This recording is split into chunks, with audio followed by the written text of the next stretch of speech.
शासनपति प्रभु महावीर स्वामी को हम वंदन करते हैं।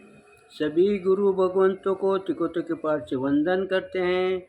श्रद्धावान भाई और बहनों, आपके अंदर विराजित आत्मा को माजलगांव से सुभाष कोठारी का सादर प्रणाम, सादर जय जय। उत्तराध्यायन सूत्र के 8वें वर्ग पर ये मेरा 8वां वीडियो है।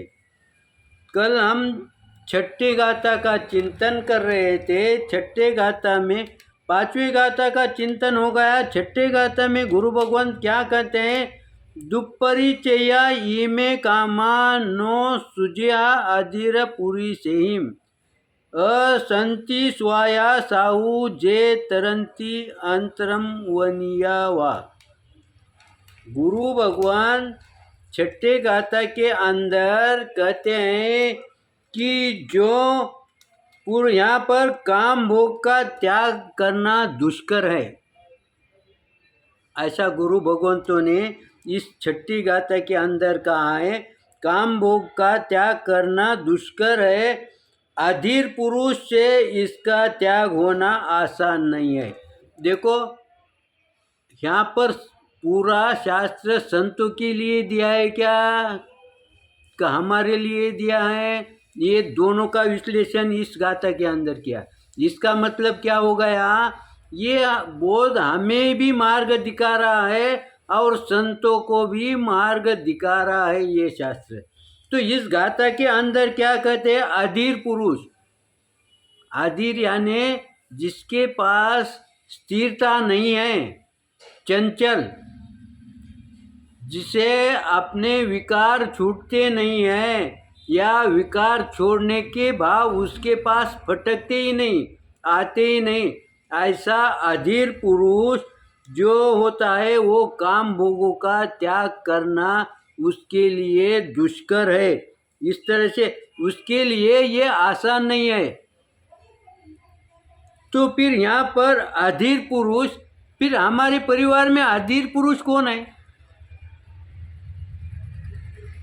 कौन है हमारे परिवार में अधीर पुरुष? देखिए, पहले कोई भी व्यक्ति अधीर ही रहता है, चंचल ही रहता है, लेकिन जैसे जैसे हमारी उम्र बढ़ती है उस समय हमारे पास में वो परिपक्वता आनी चाहिए। इसीलिए यहाँ पर हमारे गुरु भगवंतों ने माता पिता से संबोधित करते हुए ये लाइन बोले है कि तुम अधीर पुरुष है क्या? अगर अधीर होंगे तो तुम्हें दोष छोड़ना, काम भोग से निवृत्त होना ये आसान नहीं है। आगे क्या कहते हैं गुरु जी? किंतु यानी परंतु यानी पर्यायवाची, किंतु निष्कलंक व्रतधारी साधु। निष्कलंक, यहाँ पर किंतु यानी अथवा, किंतु जो निष्कलंक व्रतधारी है। अब देखो, ये बात साधु को भी कही है, व्रतधारी है। अब व्रतधारी बोले तो हम व्रतधारी नहीं क्या सामायिक में बैठे? तो जब हम सामायिक करते हैं उस समय हम क्या कहते हैं? नहीं, मैं व्रत में हूँ, नवे व्रत में हूँ। समझो, स्थानक के अंदर कोई किसी का सत्कार करने का है और वो सीधा आए वाला है, उसने सामायिक ली नहीं है और हमने सामायिक ली है, हमारे हाथों से उसका सत्कार करने का है, तो हम क्या कहते हैं? मैं व्रत में हूँ। सामायिक करने वाला जिसकी सामायिक नहीं उसका सम्मान सत्कार नहीं कर सकता, हम कहते हैं। लेकिन यहाँ पर तुम सचमुच में व्रत में है क्या? व्रत में है, लेकिन किसके दृष्टि में? इस दुनिया के, संसार के दृष्टि में तुम व्रत में हो, लेकिन प्रभु के दृष्टि में तुम व्रत में है क्या? प्रभु के दृष्टि में तुम व्रत में नहीं हो। इसका मतलब तुम्हारा 32 दोष छूटे नहीं, इसलिए बोल रहे क्या? ऐसा नहीं, कम से कम तुम अगर 32 दोषों का अवलोकन करते हुए भी, अवलोकन करने का यानी डेली प्रति समय वो देखना, ये बात नहीं है, लेकिन उसके तरफ बीच में हमारा ध्यान जाना चाहिए। इस तरह से अगर तुम सजग होंगे तो समझना तुम्हारी सामायिक व्रत में चल रही है।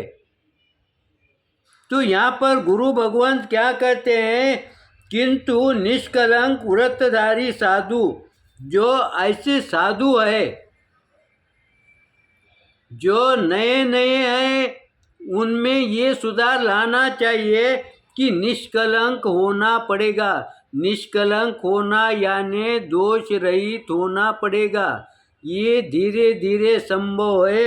इस तरह से व्रतधारी साधु वे इस दुष्कर्म को पार कर सकते हैं। ये जो दोष है, जो गाढ़े बंधन है, वो पतले करने में वही जीव सक्षम है। अगर हम कहेंगे कि मुझे ये कर्म के बंध ढीले करना, ढीले ऐसे नहीं होंगे। जैसे कोई गांठ है, हम अगर खोलने लगे, सीनियर व्यक्ति अगर खोलने लगा तो उसको जल्दी खुलती नहीं, वो ऐसा कर रहा, इसका मतलब वो गांठ खुल रही क्या? कुछ भी नहीं, वो गांठ पर कोई भी परिणाम नहीं हो रहा। लेकिन वही अगर तंदुरुस्त व्यक्ति होगा तो वो ताकत से वो गांठ को ढीले करता है।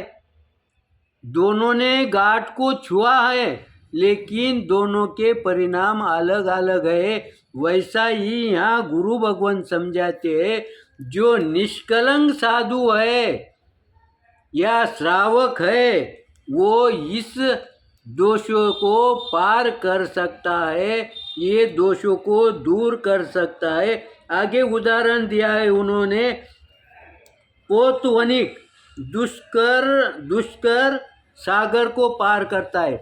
जैसे कोई भाई सागर के अंदर तीरता है, नया तीरने वाला अगर सागर के आजू बाजू में तीरने का होगा तो भी वो डरता है, वो नहीं तीर पाता। लेकिन जो सागर से हमेशा खेलता है, उसी परिवार में, उसी आजू बाजू में रहता है, वो उसमें तीरता है कि नहीं सागर के अंदर? फिर उसके पास ये जो ताकत है, ये कहाँ से आई है? जो छोटे गांव में, छोटे तालाब में, नदी में तीरने वाला व्यक्ति सागर में तीरने के लिए डरता है। क्यों डरता है? क्योंकि वो परिपक्व नहीं है।